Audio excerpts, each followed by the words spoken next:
अब न जर्जर हड्डियों पर, अब न जर्जर हड्डियों पर महल पूंजी का बनेगा।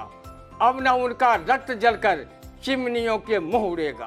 अब न शोषण कर सकेगा कोई पूंजीवादी अभिमानी। अब न आगे बढ़ सकेगी मुफ्तखोरों की कहानी। खूबे चुनाव लड़े सरऊ, खूबे चुनाव लड़े सरऊ, खूबे पैसा बहायो सरऊ, हो गए जमाना जब्त, अब बैठ के रो सरऊ।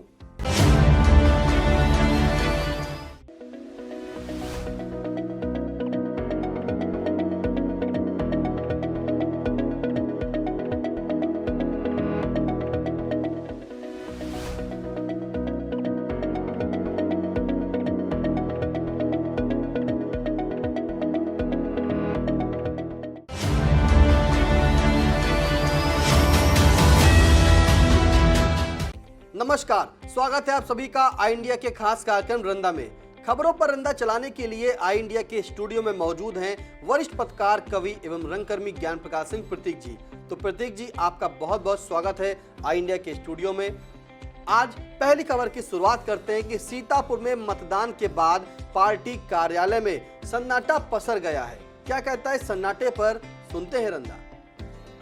पार्टी कार्यकर्ता चुनाव के बाद बची खुची चुनावी दारू पीकर अपनी थकान मिटाएं कि कार्यालय में फ्री फोकट बैठकर चुनावी गुड़ा भाग की जुगाली में अपना सर खपाएं।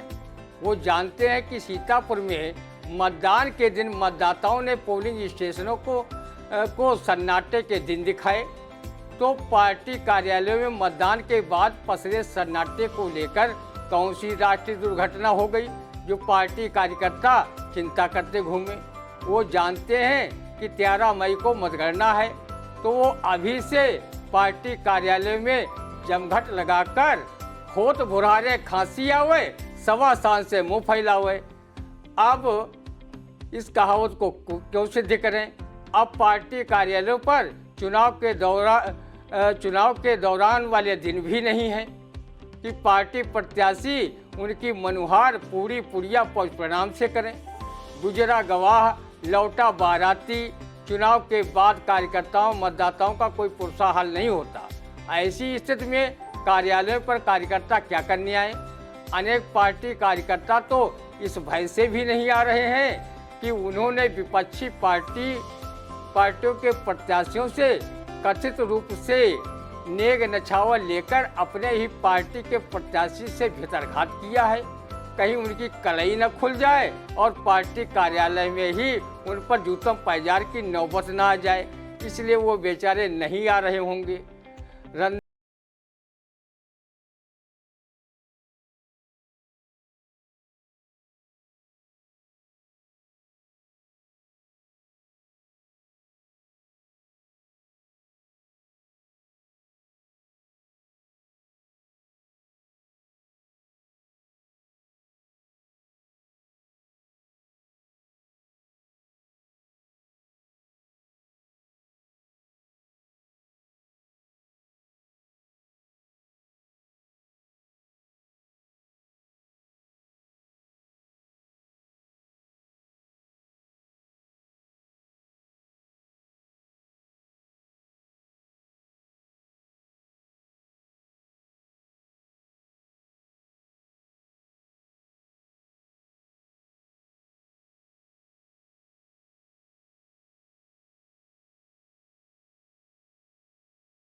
तथा उनके सुखी जीवन की कामना परमपिता परमेश्वर से करता है। ईश की आराधना करता पसीने से, ईश की आराधना करता पसीने से, देश का निर्माण करता है पसीने से। गगन जिसकी ओढ़नी धरती बिछौना है, श्रमिक तो इतिहास लिखता है पसीने से। हमारे इंजीनियर बंधु तो किसी भी निर्माण की आधारशिला रखते हैं, लेकिन उसका निर्माण हमारे श्रमिक बंधु अपने श्रम बिंदुओं को बहाकर करते हैं। आज देश में जो भी विकास कार्य या निर्माण कार्य देख रहे हैं, वो हमारे श्रमिक बंधुओं की मेहनत का प्रतिफल है। इसके बावजूद हमारे श्रमिक जनों को जितना अपेक्षित मान सम्मान मिलना चाहिए नहीं मिल रहा है। उसका पसीना सूखने के पहले पारिश्रमिक मिल जाना चाहिए, वो भी नहीं मिलता है। ठेकेदार लोग उनका आर्थिक शोषण भी करते हैं। बड़े से बड़े निर्माण कार्य करने के बावजूद श्रमिकों को उनकी पहचान नहीं मिलती। मजदूरों की हीन दीन दशा को देखकर ही प्रसिद्ध साहित्यकार व नाटककार डॉक्टर सर्वेश्वर दयाल सक्सेना ने अपने बकरी नामक नाटक में एक जगह लिखा है, जिस धूल से शहरों में मची रंगरेलियां, जिस धूल से शहरों में मची रंगरेलियां, जिन छप्परों के बल पे खड़ी हैं हवेलियां, उस आदमी को आदमी ये मानते नहीं, जब काम निकल जाता है पहचानते नहीं। जिनकी बीमारियों से चला रेलगाड़ियां, जिनके ही चीथड़ों से पहन सूट साड़ियां, उनके ही पेट पर जलाकर जश्न का चिराग, कहते समाजवाद है वो देश जाग जाग। शासन ने जो भी मजदूरों को कल्याण की योजनाएं संचालित की हैं, वो मजदूर केंद्रित काम तथा पूंजीपत केंद्रित ज्यादा है। इसलिए पूंजीपति दिन रात चौगुने फल फूल रहे हैं तथा मजदूरों के अधिक परिश्रम के बाद भी उनके घरों में फाके की नौबत आ जाती है। अनेक पूंजीपति उद्योगपति बैंकों से अरबों रुपए कर्ज लेकर भाग गए हैं, जिसमें विजय माल्या, नीरव मोदी, ललित मोदी, मेहुल चोकसी का नाम लिया जा रहा है। मौजूदा सरकार गौतम अडानी और मुकेश अंबानी के हाथों देश के प्रमुख सरकारी संस्थान एक एक कर बेच रही है और उन्हें माला माल बनाने का काम कर रही है। श्रमिकों के परिवारों का जीवन स्तर आगे नहीं बढ़ पा रहा है और उनके बच्चे अच्छे स्कूलों में नहीं पढ़ पा रहे हैं। अमीरी और गरीबी के बीच खाई काफ़ी गहरी होती जा रही है। विगत वर्षों में कोरोना के कारण उन्हें अपनी रोजी रोटी से वंचित होने से पलायन के लिए मजबूर होना पड़ा था। गुजरात, महाराष्ट्र से यूपी, बिहार के श्रमिकों को पैदल व भूखे प्यासे घर आना पड़ा था। सरकार ने श्रमिकों के हित में बनी मनरेगा योजना का भी बजट पहले से कम कर दिया है। सीतापुर जनपद में ही मनरेगा मजदूरों को समय से भुगतान नहीं मिलता। श्रमिकों का करोड़ों रुपया मनरेगा का बकाया पड़ा है, जिसके लिए मजदूर किसानों के हित में आवाज़ बुलंद करने वाली संस्था संगठन के कार्यकर्ता समाज सेविका ऋचा सिंह के नेतृत्व में आए दिन विकास भवन पर आंदोलन किया करते हैं। मजदूर किसानों के हित में कामरेड डॉक्टर ब्रज बिहारी सुनीला रावत के अलावा रालोद नेता आरती सिंह चौहान तथा किसान नेता शिव प्रकाश सिंह अपनी आवाज़ बुलंद कर सोते हुए प्रशासन को जगाने का कार्य कर रहे हैं। रंदा की शासन प्रशासन से अपील है कि वो श्रमिकों के हित में बनी कल्याणकारी योजनाओं का लाभ पात्र श्रमिकों तक पहुंचाने में अपनी अभिरुचि दिखाए, नहीं तो जिस दिन देश का श्रमिक जाग गया उस दिन शासन सत्ता का सिंहासन हिलने में देर नहीं लगेगी। जनपद के ख्यात लब्ध कवि रहे डॉक्टर श्याम सुंदर मिश्र मधुप ने कहा है, अब न जर्जर हड्डियों पर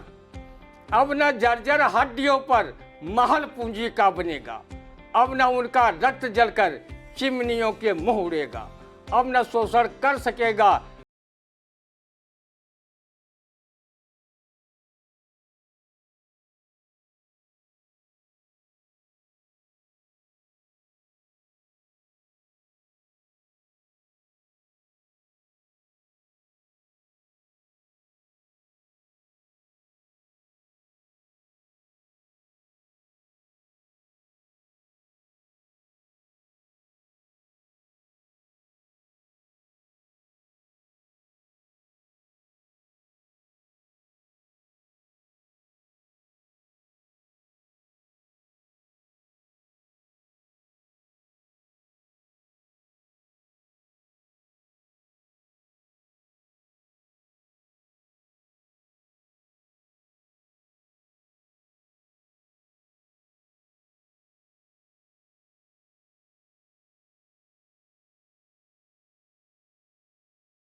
बैठक में शिरकत भी कर हुए हैं। क्या कहता रंदा, सुनते हैं। जिस भारत महान के शिक्षित बेरोजगार इतनी भारी संख्या में हो, वो अपनी डिग्री व शैक्षिक प्रमाण पत्र पाकिस्तान की सीमा में घुसकर जला दें तो पाकिस्तान उसमें जलकर खाक हो जाएगा।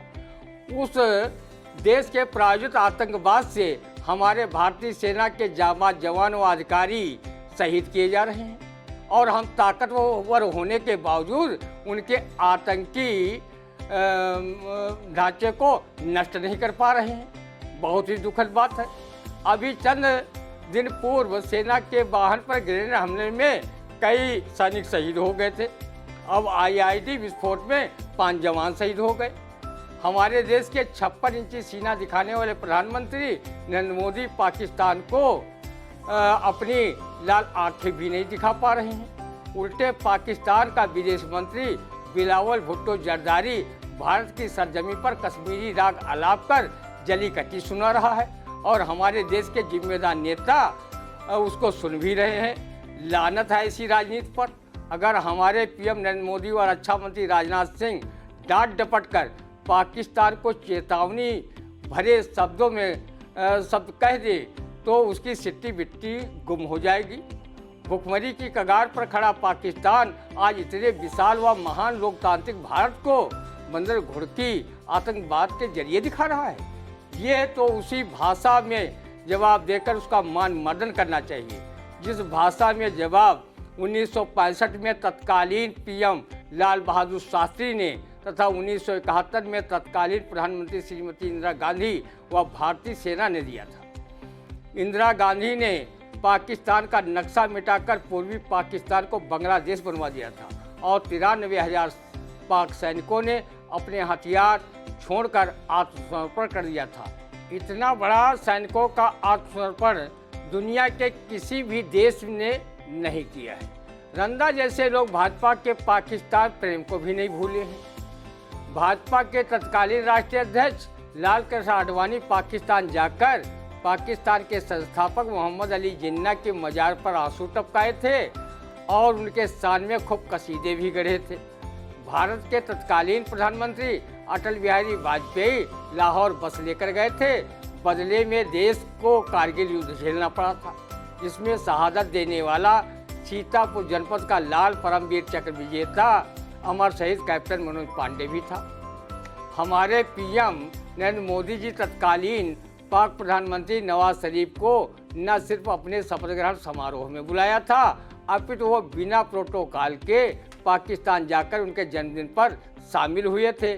नवाज शरीफ की मां के भी पैर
मान जाए उनकी उसी में मुलाकात होनी चाहिए। बिल्कुल, घर घर में भगत सुभाष होना चाहिए। चुटकी में गंध लिए पाक है उछल रहा, उस पर करारी वारदात होनी चाहिए। लातों के ये भूत कैसे बातों से ये मान जाएं, उनकी उसी से मुलाकात होनी चाहिए। तो बिल्कुल सही कहा रंदा ने कि अब जो है पाकिस्तान को मुंहतोड़ जवाब देना चाहिए भारत की तरफ से। और जिस तरह से बिलावल भुट्टो जो पाकिस्तान के विदेश मंत्री हैं उन्हें बुलाया गया है, उन्हें ना बुलाया जाता और उनके बैठक ना की जाती, सीधे करारी शिकस्त और करारा जवाब भारत को देना चाहिए। अगली खबर, लखनऊ के मोहनलालगंज कोतवाली में तैनात हेड कांस्टेबल सादत अली ने सरेराह छात्रा को छेड़ा। राहगीरों की मदद से आरोपी दबोचा गया। विभाग ने किया निलंबित। पॉक्सो एक्ट में दर्ज हुआ मुकदमा और किया गया हेड कांस्टेबल को गिरफ्तार। क्या कहता रंदा, सुनते हैं। छात्रा के बजाय अगर हेड कांस्टेबल सादत अली ने रंदा को छेड़ा होता तो पुलिस में रिपोर्ट गद्य के बजाय पारंपरिक गीत गाकर लिखाता। सिपाही नैना मारी गवा हो मोरी गुइया। जिन पुलिस वालों पर योगी सरकार ने ऑपरेशन एंटी रोमियो चलाने की जिम्मेदारी सौंपी है, जब वही छेड़छाड़ जैसी घटनाओं को अंजाम दे रहे हैं, तो फिर किसके बलबूते महिलाएं छात्राएं घर से बाहर आकर अपने को सुरक्षित महसूस कर सकें। वैसे ही पुलिस के सिपाही पुराने समय से अपने चारित्रिक दाल भात के लिए कथित रूप से बदनाम थे। अगर ऐसा नहीं तो पुराने पारंपरिक गीतों में उसका उल्लेख इसलिए क्यों आया? अकेले डर लागे रात मोरी अम्मा, अकेले डर लागे रात मोरी अम्मा। जब वो सिपहिया घुंघटा खोले नैन दोनों लड़गे रात मोरी अम्मा। अकेले डर लागे रात मोरी अम्मा।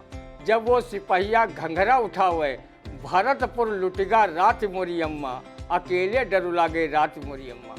कुछ सिपाहियों का चाल चरित्र दाल भात होते देखकर ही किसी कवि ने कहा होगा, आए हैं दीवान जी, आए हैं दीवान जी आज हमारे गांव, और सुर सतिया के होंगे फिर से भारी पाँव। रंदा की नज़र में सभी सिपाही एक जैसे नहीं होते और न ही सभी का चाल चरित्र ही गंदा होता है। हाँ, चंद पुलिसकर्मी कहीं घूसखोरी तो कहीं नाजायज तरीके से नागरिकों का उत्पीड़न करने तो कहीं छेड़छाड़ की घटना कर पुलिस विभाग की उज्जवल छप पर बदनुमा दाग लगाने का काम करते हैं। ऐसे पुलिस वालों की जब शिकायत होती है तो विभागीय अफसर उनके किए की सजा भी देते हैं। जैसे एक मरी मछली सारे तालाब को गंदा करके रख देती है, वैसे ही सादत अली जैसे हेड कांस्टेबल छात्रा से सरेराह छेड़छाड़ कर पूरे पुलिस महकमे को बदनाम करने का जो घृणित पाप किया है वो क्षमा योग्य नहीं है। रंदा ने एक फिल्म में जब अभिनेता जितेंद्र कुमार को ये डायलॉग बोलते हुए सुना था कि मेरे बनारस वाले गुरुजी कहा करते थे कि किसी लड़की को छेड़ो नहीं, अगर उसे छेड़ो तो फिर छोड़ो नहीं। रंदा ने उसी दिन से फिल्म देखने से 100 बार तौबा कर लिया, क्योंकि रंदा दुनिया में अपनी धर्मपत्नी को छोड़कर सभी को माँ, बहन, बेटी का दर्जा देता है और वो दिल की गहराइयों से महिला जगत का सम्मान करता है। रंदा किसी व्यंग्य कवि की छेड़छाड़ पर लिखी गई इन काव्य पंक्तियों को ना तो सुनता है और न किसी को सुनाता ही है। कल रात अकस्मात एक ब्यूटी गर्ल ने हमें रोका, हमें समझने में हो गया धोखा। हम सुलभ लज्जा से सर झुकाए गुजर गए, युवती के केस मारे गुस्से के बिखर गए। वो बोली, शहर के जवान मर्दों आओ और इस शरीफजादे से मुझको बचाओ।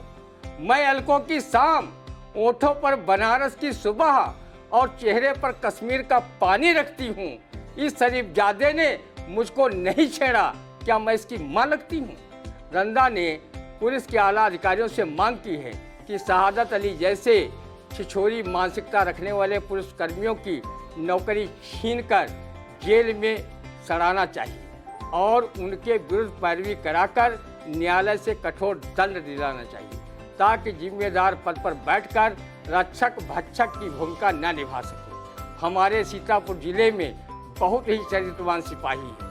अभी कुछ दिनों पूर्व ही एक सिपाही ने 2 गरीब बहनों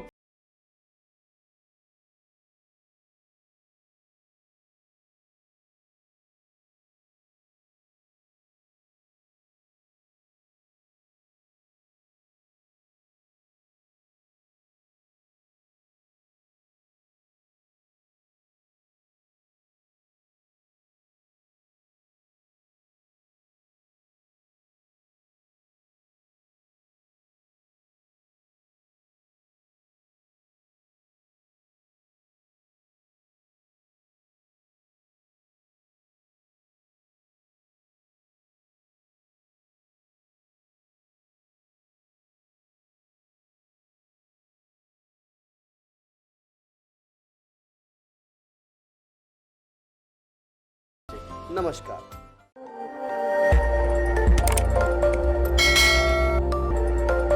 खबर आपकी, नजर हमारी। देखते रहिए आई इंडिया।